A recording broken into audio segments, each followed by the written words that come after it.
different real-time scheduling algorithms.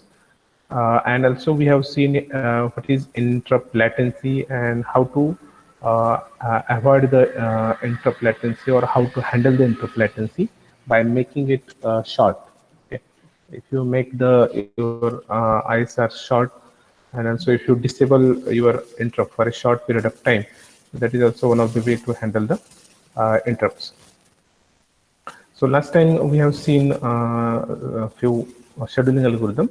So in this lecture, we will try to finish the remaining scheduling algorithms, and we will go for the next point. Okay, that is what are the different selection criteria for the selection of these algorithms. Okay, so I will just revise for 5 minutes, and then we will go for the next one. So there are two basic types of real-time scheduling algorithms. One is a non-preemptive scheduling, and another is a preemptive scheduling. Okay, so we have seen what happens with the preemptive scheduling and what happens with the non-preemptive scheduling. So in non-preemptive scheduling, what happens? Your microprocessor or CPU will always busy in executing a low priority task. Okay, and whenever high priority tasks try to preempt the CPU, so if the RTOS uses the non-preemptive type of scheduling, it will not preempt the low priority task. Rather than it will continue to execute the low priority task first, and once it is completed, it will shift the control to the higher priority task. Okay, so that is what happened with the non-preemptive scheduling. So in this, the high priority task having that is has a more importance, but this particular condition is not fulfilled by your RTOS. Okay, so that's why non-preemptive scheduling is not used in real-time scheduling most of the time.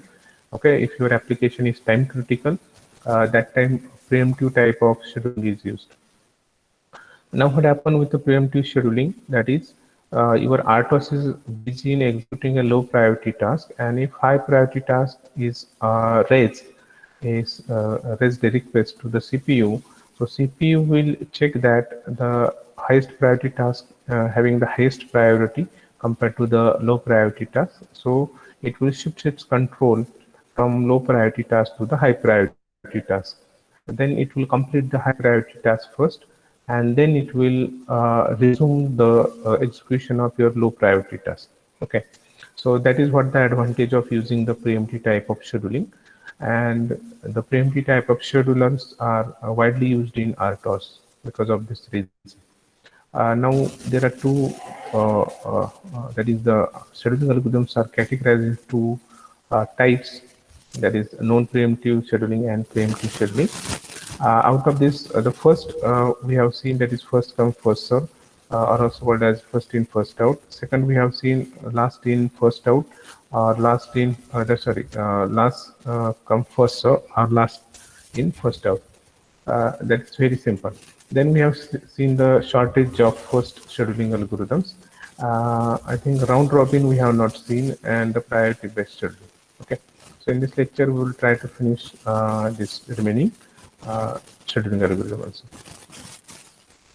Now this is very much theoretical, so I will try to use a example that I have prepared. Okay. Now this is what the different scheduling algorithms that we have studied in last lecture. So now what is a round robin? Now let us go for the next next scheduling algorithm, that is a round robin. Okay. Now what is round robin scheduling? That means we have the four process. P1 is, that is a process 1. P2 is identification for process 2. P3 is a process 3, and P4 is a process 4. So we have four processes, and in second row I have given the execution time, that is P1. Process P1 requires 10 seconds for the execution. Then P2 also requires 10 seconds, and P3 also 10 seconds, and P4 also 10 seconds. Okay, so this is called as the time slicing. Okay, so in round robin scheduling algorithm, what happens? We have number of tasks. Okay, and your RTOS will provide each task a particular time. That is called as a time slicing or a time slot. Okay, that means each process is executed for some particular time only. Okay, so that's why I have shown here, that is process P1, P2, P3, and P4 having a 10 seconds. So this indicates that each process is allotted a particular set of time. Okay, that is of 10 seconds. Now, if process P1 is able to finish itself within the 10 seconds, it's good. But if process P1 requires more time than greater than the 10 seconds, so in this scenario, process P1 is terminated, okay, or it is put into the step and it will select the next process, that is P2. Now the process P2 is also executed for 10 seconds. Now we have two conditions, whether the P2 or process P2 is executed or completed within 10 seconds, then it's okay. But if it requires again more than the 10 seconds, now in this scenario, your RTOS will switch to the third process. Okay, that means your RTOS is not going to wait for the complete execution of process P1 or P2. Okay, so each process here is executed for a particular time interval only, and that time interval I have given is a 10 seconds. Okay, here that means all the processes having a particular time of execution only. Okay, so this is called as a time slot. So process P1 is executed for a time of 10 seconds. P2 is also executed for a time slot of 10 seconds. P3 and P4 is also executed for a 10 seconds. So that is what the working principle of round robin. That means you have number of processes. Now how to execute this number of processes? Okay, so the working principle is very simple. If I assign a some fixed time for each process, okay, so for particular time I will execute the process P1, then for next I will execute the process P2, P3, P4. And now if some processes are not completed, then they will get a next chance. That is, this is the first cycle. So RTOS will first take a process P1, it will execute P1, process P1 for 10 seconds, then it will take the process P2 and again it will execute for 10 seconds. Then it will take the process P3, again execute for a 10 seconds. Then it will take the process P4 and it will execute for the 10 seconds. Now what is next? Now after that again it go to the process P1. It will, so process P1 is again executed for 10 seconds, P2 is executed for 10 seconds, then P3 is executed for 10 seconds, P4 is executed for 10 seconds. Now this is cycle 2, and this particular cycle is continued, okay, for a number of times till all the processes are executed. Okay, so here you have to observe that each process is going to get a same time slot. Okay, so this is called as a round robin scheduling. Okay, I hope you have understood this. It's very simple. Are you getting this first? Okay, so let me know whether you get or not.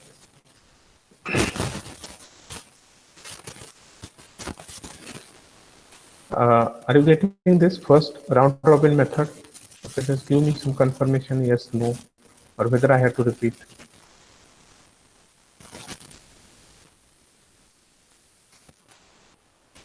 Okay. So what happened with round robin scheduling algorithm? Let's we have 4 tasks. Okay. Now each task is assigned for a fixed time. Okay. That's 10 seconds. So each task is executed for 10 seconds. Okay. So that every process will get its chance. Otherwise, what happens? The last task has to wait for a infinite time also. Okay. So that is the problem. So this problem can be solved by assigning a particular time for each process. Okay. I hope you understood this. Now next is first come first serve. First come first serve FCFS or last come first serve scheduling algorithm. So this already I have explained. That is, let I have process P1, P2, P3, P4.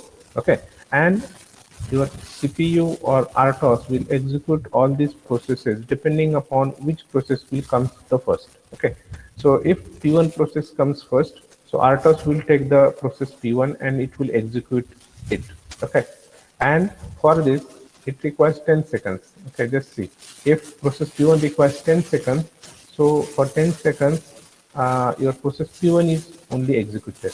Now, for example, P1 is completed, then P2 comes, then P2 will be executed for whatever the times. For example, a process P2 requires 20 seconds. So in this case, your RTOS will execute process P2 for 20 seconds.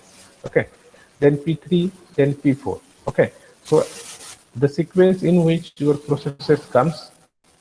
So in the same manner, your RTOS will execute this particular processes or tasks. That is called as a first come first served basis, or last come first served. That is whatever the last task is there, so that is executed first. For example, let P4 is the last process that comes to the RTOS. So RTOS will pick the P4 first, then it will take the P3 and then P2, and then it will take the process P1. Okay, so this is called as a last come first served scheduling algorithm.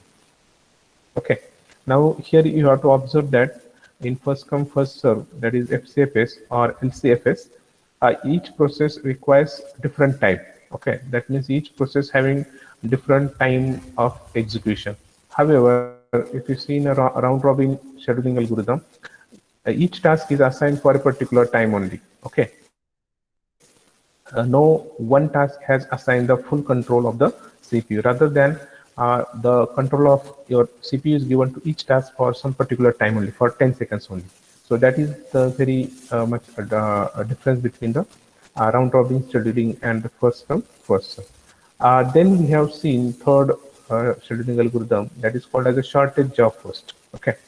Now in this I have explained that let you have the process P1, P2, P3, and P4, and these are the execution time. That is, process P1 requires 1 second.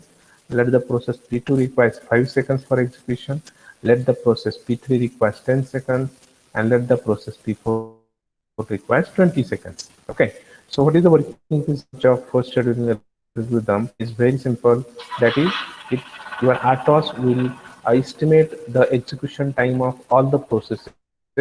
Okay, process P1, P2, P3, and P4, and the process which requires the lowest execution or minimal execution time will be executed first. Okay, so in this case, if you observe, process P1 requires only 1 second. So your RTOS will select process P1 first for the execution, and once it is executed, now it will again try to estimate the minimal execution time in between P2, P3, and P4. So if you observe the execution time among P2, P3, P4, the process P2 having the lowest execution time, that is the 5 seconds. So your RTOS will select process P2 for the execution. Then once P1 and P2 is executed, then we have remaining two tasks, that is P3 and P4. Again, your RTOS will estimate the execution time between P3 and P4, and it will come to the conclusion that process P3 having only 10 seconds compared to the 20 seconds of P4. So it will select the P3 first, and then it will execute the P4. Okay. So here the working principle of the shortage job first is very simple. That is, estimate the execution time of all the processes, and you have to sequence your processes. Okay, starting from the lowest execution time. Okay, so it will estimate which task is require the smallest time of execution. So that process is executed first. Okay. So this is the shortage job first algorithm. Then the next algorithm is very important. That is called as a priority based scheduling algorithm. Okay. So priority based scheduling algorithm can be implemented by two ways. Okay. That means there are two different mechanism of having the priority based scheduling. Okay.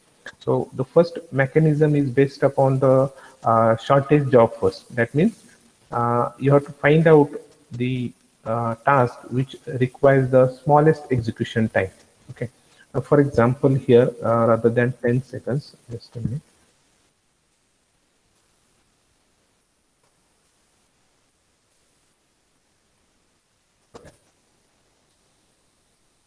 Let's observe here. In priority based scheduling, so the first mechanism is nothing but the shortest job first. Okay.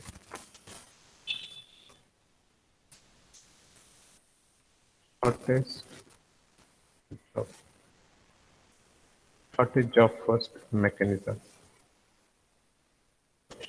in this mechanism, what happen?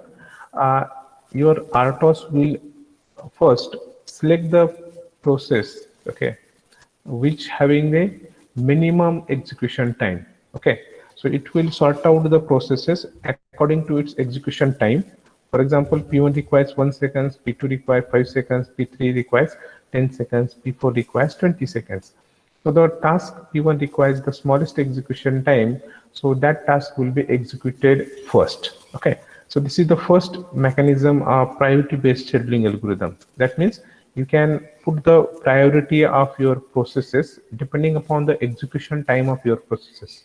Okay, that is, we have 4 processes, and if you estimate the execution time, okay, from lowest to highest, now this is the one way to design a priority based scheduling algorithm based on shortage of first mechanism. Okay, so quite simple. Now another mechanism that is based upon the priority itself. Okay, so priority based mechanism.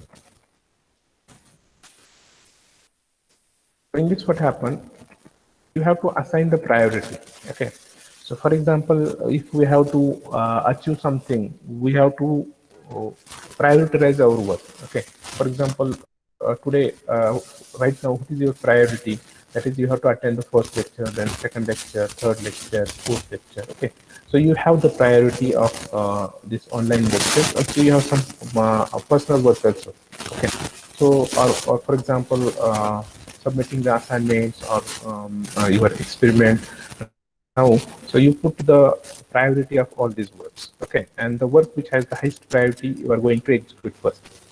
Based upon the same principle, your RTOS can be execute the scheduling of number of tasks or processes. So priority-based scheduling based upon the priority mechanism is very simple to work. That means you have to assign the priority of your all the processes. Okay, before the execution of your task itself or execution of the process itself. So, for example, in this case, process P1 having the highest priority, are also called as the first priority. Let process P2 having the second priority, process P3 having a third priority, and process P4 having the lowest priority.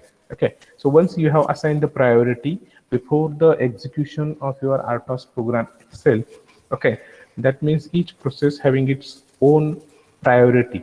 Okay, and that is already defined before the execution of your program. So we have written some code in which we have assigned the priority of each process. So that is possible. So I will explain at the time of practical how to assign the priority to each process or task. Okay, but this is what the priority based scheduling algorithm. Here you have to assign the priority of each process, okay, itself before the start of your RTOS. Okay, I hope you have understood the basic working principle of all the scheduling algorithms, starting from round robin scheduling, which will work on the time slicing principle. Okay, then first come first serve or last come last serve scheduling algorithm. The shortage of first means estimate the execution time of all the processes and put in the sequence such that the task which having the lowest execution time will be executed first. Then priority based algorithm which having two mechanism, either based on shortest execution time or based upon the priority of your processes. Okay.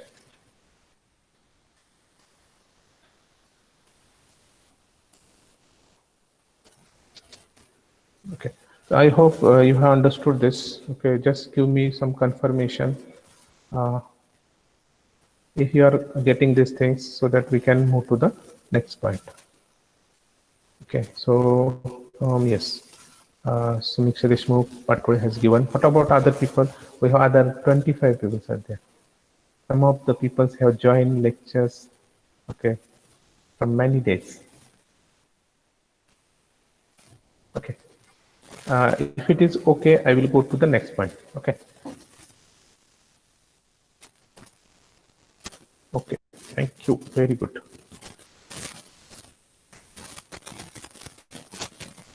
Now this is what I have shared right now with the help of example, because this is very easy to understand with the example. With the theoretical, it's quite difficult actually. Okay. So what we have seen all these details. Okay. Uh, I'll just complete this first of all. Okay, preemptive, non-preemptive, first come, first serve also we have covered.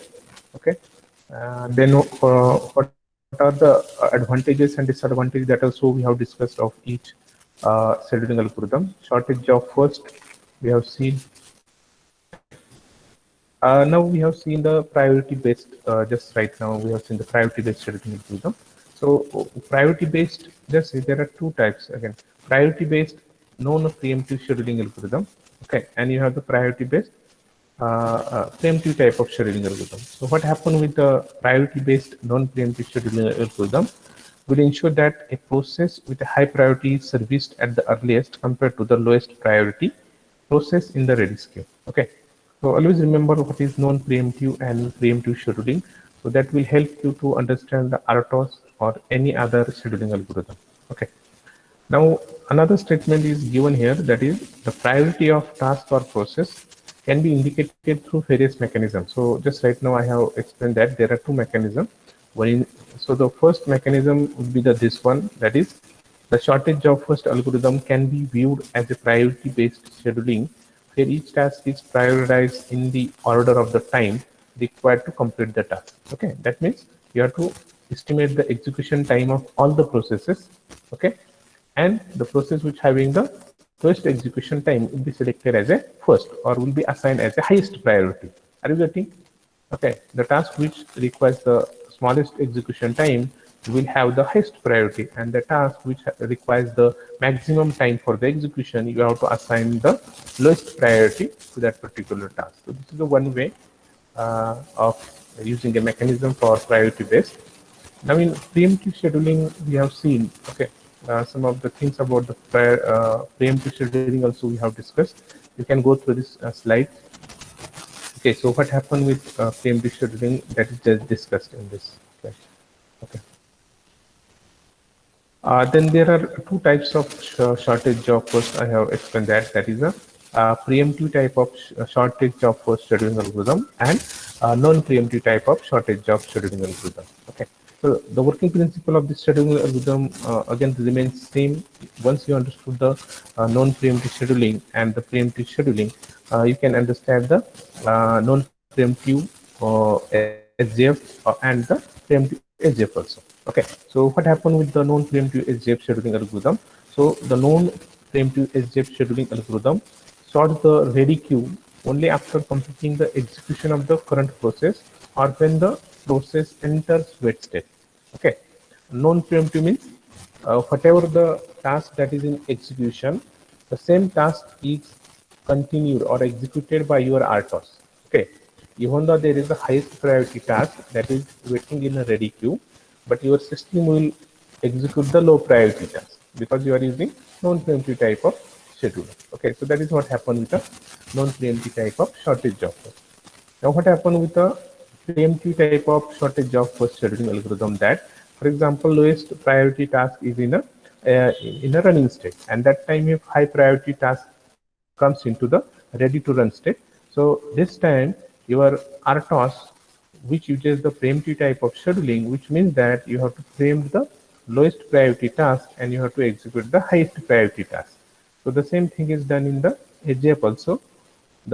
This scheduling algorithm will preempt the low priority task and it will select the high priority task. It will complete the high priority task first, and once it is over, it will go to the your low priority task and it will finish the low priority task. So that is what happens with the preemptive type of shortest job first scheduling algorithm. Okay, the same thing is explained in there.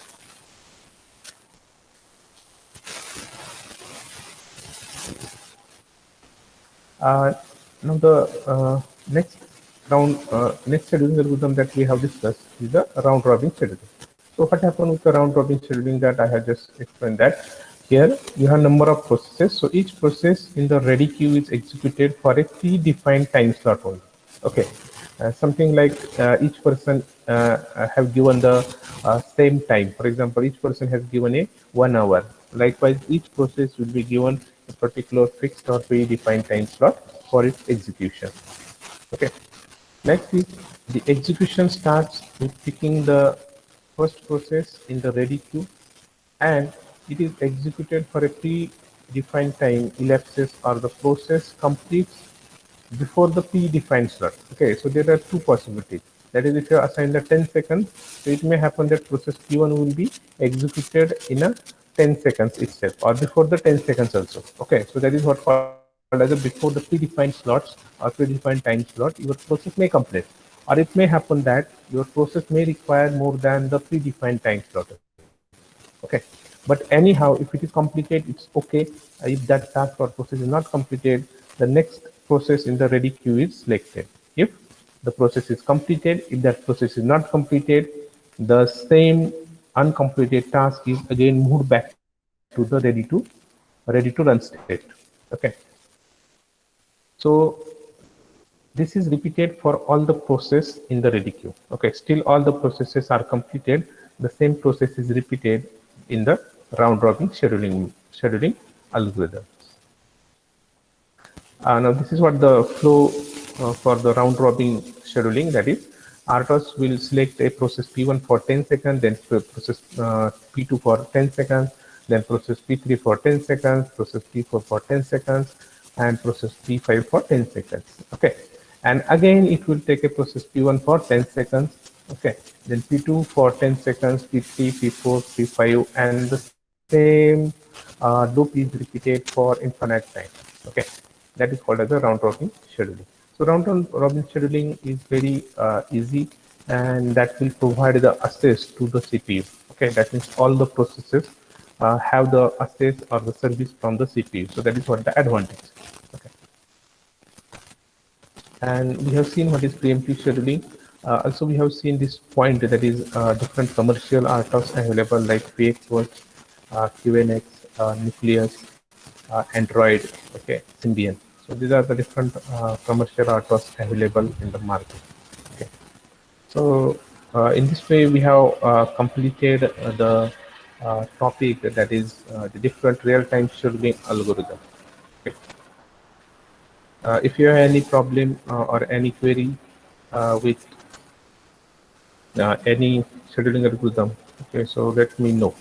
Okay, before we go to the next point. Okay, is it okay with scheduling algorithms? Okay, so that is quite simple. Okay, you have to just understand the working principle of each scheduling algorithms. Okay, but what is the most important thing here is to understand what do you mean by the preemptive and what do you mean by the non-preemptive type of scheduling.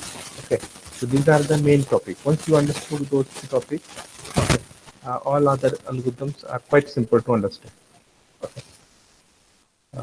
Just give me some response whether you are getting these things or not. Okay.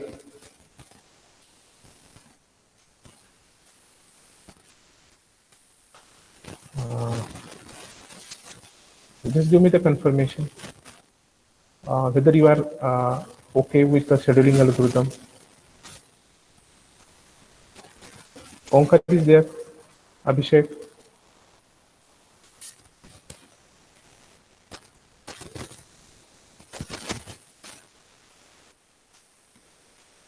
Are you getting my voice?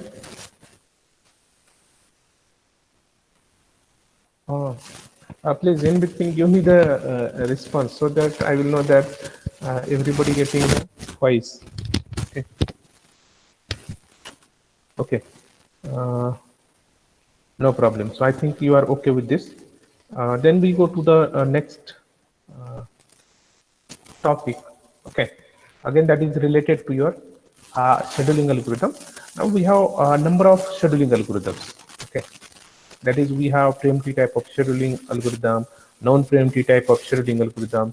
Then we have first come, first serve, last in, first serve, and then we have shortest job first, then priority based scheduling algorithm. Then we have round robin scheduling algorithm. Now, out of these which scheduling algorithm is going to be selected. Okay, let you have to design one embedded system, and now you have this number of scheduling algorithm available. Just this is what the objective of we are going to study all these scheduling algorithm. Okay, uh, if I have given the scenario or some application and I have asked to choose one of the scheduling algorithm for the particular application, then what are the selection criteria for the selection of your scheduling algorithm? So that is the next topic. That is, what are the different selection criteria for the selection of scheduling algorithm? Okay. So these are the some of the few selection criteria that are widely used by the selection of the scheduling algorithm. So the first criteria is called as a CPU utilization. Second is called as a throughput. Third, that is called as a turnaround time. Fourth, called as a waiting time, and fifth is called as a response time. So these are the five important selection criteria for the selection of the scheduling algorithm. Now we'll see what do you mean by this selection criteria. Okay, so let us go for the first selection criteria. That is called as a CPU utilization. So what do you mean by CPU utilization? Okay, so CPU utilization is nothing but how your CPU is busy in executing the task. Okay, and that means let's take a 24 hours and out of this 24 hours, for how much time your CPU is busy. Okay, that means it is doing some work. Okay, so that is called as a CPU utilization. So it is expected that the scheduling algorithm should always make the CPU utilization high. Okay, that means most of the time your CPU should be busy, so that we can say that we have utilized one of the resource. Okay, for example, you have some resource like a printer.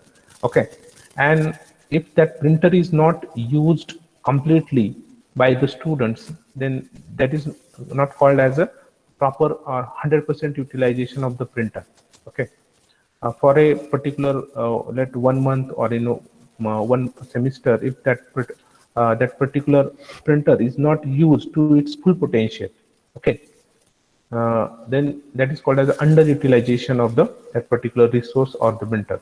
So similar way, it is expected from our computers, okay, or PCs, that we will use the your CPU or whatever the CPU from your PC or laptop for most of the time. That is, most of the time it should be busy while executing some task. So next point is how to measure the utilization. Okay, that is, so you can CPU utilization is a direct measure of how much percentage of the CPU is being utilized. Okay, so it is measured in percentage out of 100%. Okay, for how much percent your CPU is utilized. It is expected that your CPU will be utilized for 100%. Okay, but it is not possible practically. Theoretically, it's okay, but practically not possible. So first criteria is criteria of your CPU selection of the scheduling algorithm is that CPU utilization. That is, if I use round robin scheduling algorithm. So by using round robin scheduling algorithm, whether I am getting the maximum utilization of CPU.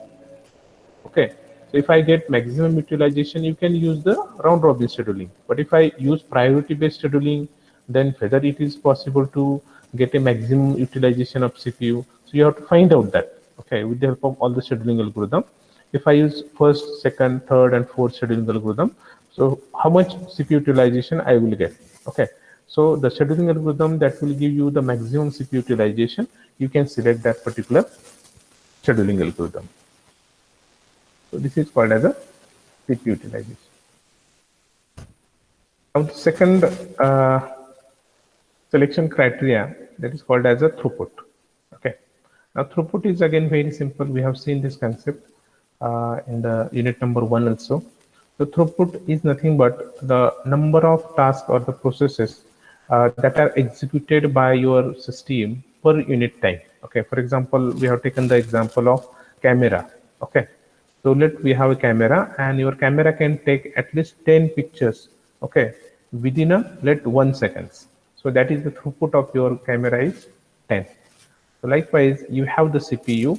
So how many number of processes or tasks that are executed by your CPU per unit time. For example, per seconds, your CPU will execute like 10 number of tasks. Okay, so that 10 is called as the throughput of your CPU. Okay, so the definition of throughput is given. This gives an indication of the number of processes executed per unit time, called as a throughput. Quite simple. So now another thing is whether the throughput should be high or low. So always the throughput of your system should be higher. Okay, so higher throughput indicates that you have used your CPU at a higher end. That is, CPU utilization is higher if throughput is higher. Okay, that means if you are going to execute more number of tasks, so your CPU will be busy. Okay, and you are getting the more utilization of your CPU. So both the things are related to each other: CPU utilization and throughput. Okay, I hope both criteria are clear: CPU utilization and throughput. So CPU utilization means for how much time your CPU is busy, okay, executing the task or the processes, called as a your CPU utilization. What is throughput? That is the number of tasks or the processes are being executed per unit time by your system. That is called as a throughput. Okay, so it's a direct measure. Throughput is in terms of number of tasks executed per seconds, and CPU utilization having the unit of percentage. Okay. Now the third selection criteria, that is called as a turnaround time. Okay, so what is turnaround time? Okay, here you have to be somewhat careful. Okay, so turnaround time is nothing but the amount of time taken by a process for completing its execution. Okay, so turnaround time means the complete execution time actually. Okay, how much time is taken by your process or task for the complete execution. Okay, so that time is called as a turnaround time. Okay, so this is the third selection criteria. Okay, so what is expected? So it is expected that your scheduling algorithm will give you the higher CPU utilization. Also, it will give you the higher throughput. Okay, third, it will give you the turnaround time, but that should be less. Okay, so it should be less. That is a within a very less time your task should be completed. Okay, so turnaround time is nothing but the complete execution time of your processes. Now there are a number of parameters that will include into the turnaround time. So that are explained as this turnaround time includes the time spent by the process for waiting for the main memory, time spent in the ready queue, time spent on completing the input-output operations, and the time spent in the execution. Okay, so this is very simple because once you understood the task state transition diagram, so this will just explain the how the processes will move from your suspended or the waiting state to the ready to run state, from ready to run state to running state, and once it is completed, it is again moved back to the waiting state. Okay, so this particular flow is explained by this particular statements. Okay, so this total time, that is how much time is required to move from the waiting state to ready to run state. Okay, you require some time, that process requires some time. Again, to move from ready to run state to the running state, again it requires some time. Then in running state, it requires again some time to complete itself. Okay, and once that is completed, again some time is required to move back to the your wait state. So all this time is nothing but the total execution time. Okay, called as a turnaround time. Okay, so it is expected that this TAT, that is turnaround time, should be minimal for good scheduling algorithm. Okay, it is always expected that whatever the task that should be executed within a minimal time. Okay, by using your system. So the scheduling algorithm which will execute your task with a minimum turnaround time, you can select that scheduling algorithm.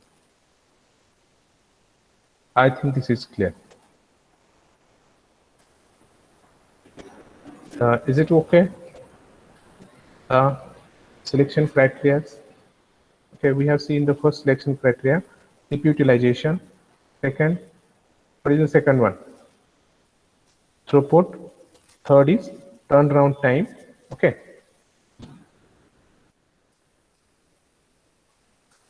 Now we'll see the next criteria, that is a waiting time.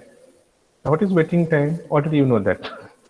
Okay, so waiting time is how much time is required, okay, that is in a waiting, rather than getting execution, it has to wait for the execution. So how much time it has to wait? Okay, for example, you have to wait for the next lecture for how much time? Okay, for example, right now this is the second lecture. Okay, so next 15 minutes you have to wait. So that is what the waiting time of the processes. So waiting time is the amount of time spent by the process in a ready queue waiting to get the CPU time for the execution. Okay, because we know that in running state there is only one task. Okay, and all other remaining tasks has to wait in the ready to run queue.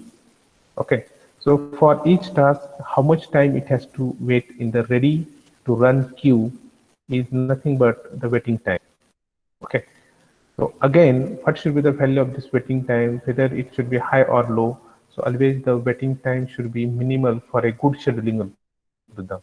So the scheduling algorithm which will give you the minimal waiting time, that can be selected. Now, for example, if you go for the round robin method, okay. Now in round robin method, what happens? Each task is assigned a predefined time. So in this case, each task is going to execute, okay, for 10 seconds. So the waiting time is get reduced. Are you getting? So in this case, you can use the round robin scheduling algorithm. Okay. Now if you go for the another one, for example, let priority based scheduling. Okay. So in priority based scheduling, what happen? The process which having the highest priority, that will be executed first. Okay. But what about the process having the last or the lowest priority? So that task has to wait for a longer time. Okay, so the waiting time of that last process, let P4 process, is very high.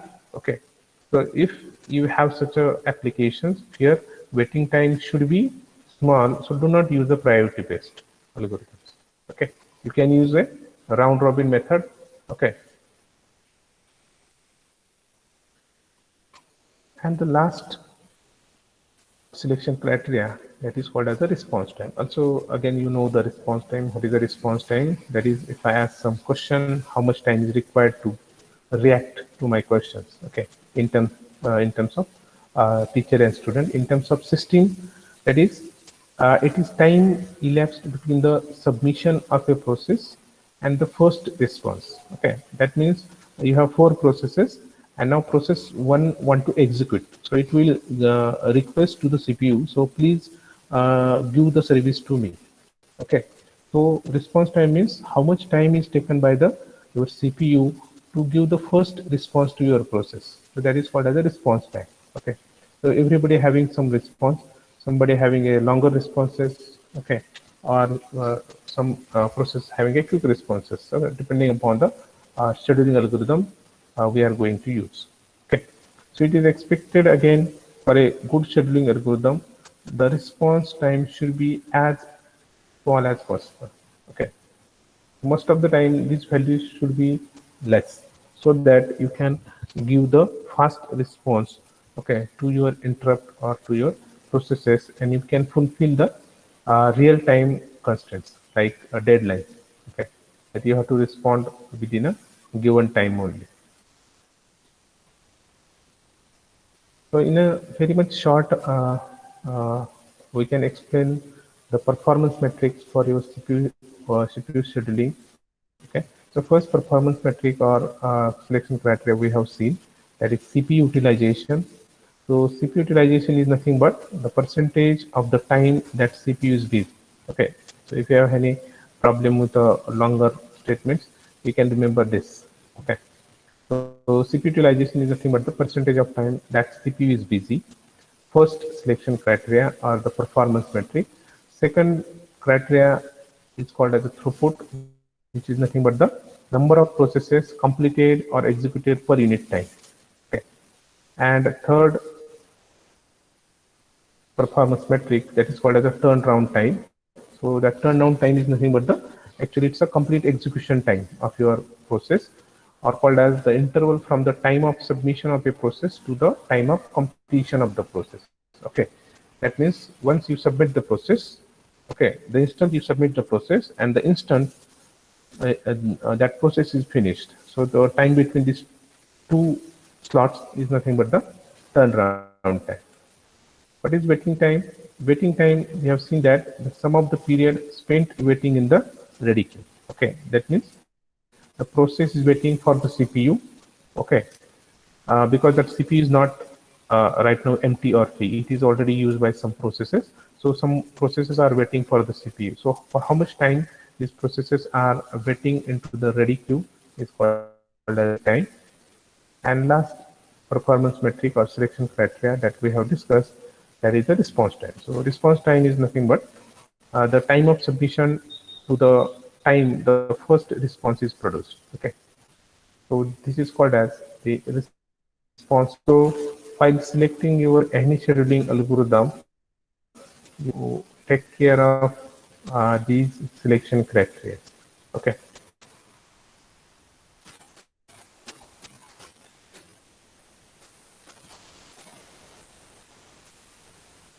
Okay, so second point we have covered here, and that is different performance metric or the selection criteria for the selection of the real-time scheduling algorithms. Okay, so there are 5 selection criteria, and that are again very simple to understand. Okay, I hope again you student have understood it. If it is okay, give me some confirmation. Okay. Yes, no, or should I repeat?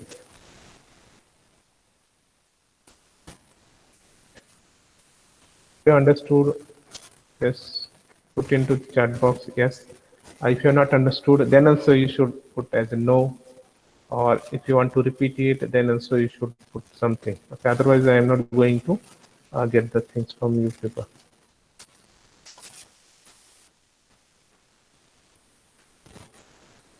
Okay. So remember, these are very important points again. Differentiation and selection criteria. Okay.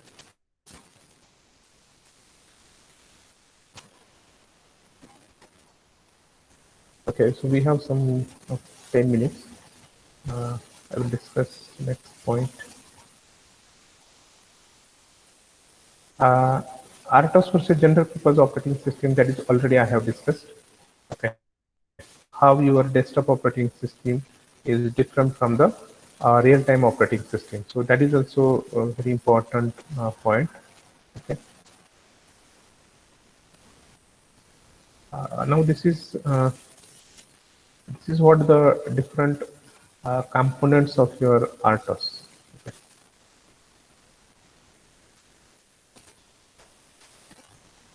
I think it is visible now. Okay. So just remember, this is what the maybe I can say that block diagram of your real-time operating system. So what are the different blocks of your RTOS? Okay, so these are the different blocks of your RTOS. Okay, starting from the real-time clock. Okay, just see, we have the real-time clock called as a RTC. Okay, so that is implemented in right now in every system, in your PC or in embedded systems. Okay, which will provide you the correct time. Okay, date in seconds, milliseconds, hours. Okay, everything, year, months, everything.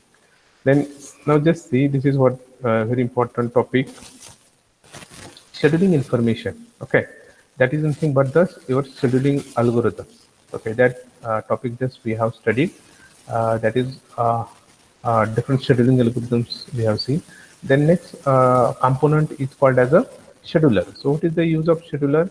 Now scheduler will decide which task is going to execute next, depending upon which type of scheduling algorithm we are going to use. Okay, so that is a input from the scheduling information to the scheduler. Okay, that means scheduler will select the process for the execution depending upon whatever the algorithm or the criteria that we have going to use. Okay, another block is shown here is the interrupt handler. Okay, so what is the interrupt handler? So interrupt handler is nothing but one block which will handle all the interrupts. Okay, let we have 100 of interrupts. So to handle this 100 of interrupts, we have one facility called as a interrupt handler. Then you have process resource requirements. Okay. For process, you have number of resource requirements. Then we have the resource manager. Okay. Then we have processes waiting for the resources. Okay. Then you have the ready list. Okay, in which most of the processes are waiting. Okay.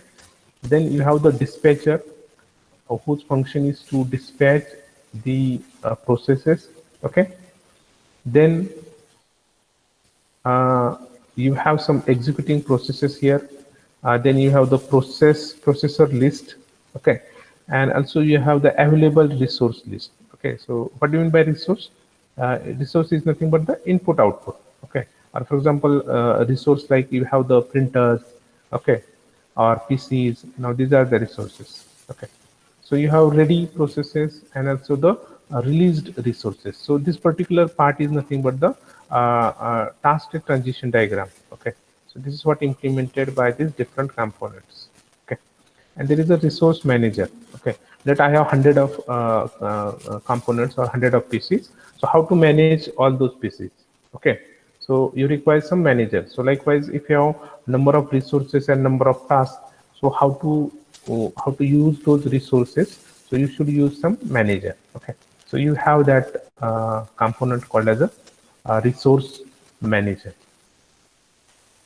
Okay, so these are nothing but the different real-time operating system component that we have to study in unit number 3.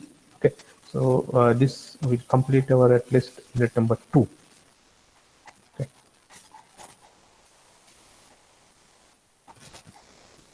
Okay, I will. Now these are the points we will see in the next lecture. That is, what are the different concepts of RTOS? Okay. So RTOS having the first concept is called as inter-task communication and synchronization, dynamic memory allocation, okay, then called as a device input-output supervisor and timers. Okay, so this is called as a task management. That means these are the different services that are provided by the RTOS. Okay, you can manage the task, you can communicate in between the tasks, you can synchronize the task, you can do the memory management for your each task, you can provide the time, particular time for all the processes, you can communicate with different input and output devices. Okay, so these are the different services that are provided by the RTOS. One very important concept I want to share, we have 1 minute, okay, that is of RTOS. Okay, so up to now we have discussed these kinds of code called as a simple loop, and ISR and RTOS. Okay, so what do you mean by RTOS? Okay, so in RTOS you have different program segments, program segment 1, program segment 2, program segment 3, and also you have different ISR. Okay, that means in a simple loop we have a single loop. Okay, different program segment, program segment, program segment, program segment. So in simple loop we have only the programs. Okay, now another way to write a program that we have done with the interrupt, that is you have a single program and you have number of ISR. So here loops and ISR, here you have the main loop, that is a single task code, and you have number of ISR, ISR1, ISR2 and ISR3. Okay, but what is different in RTOS? The main advantage of RTOS is that it having different program codes. Okay, that is program segment code 1, code 2, code 3, and also it having a number of ISRs. So RTOS is nothing but the collection of different task codes and different ISRs. Okay, so that will form the RTOS.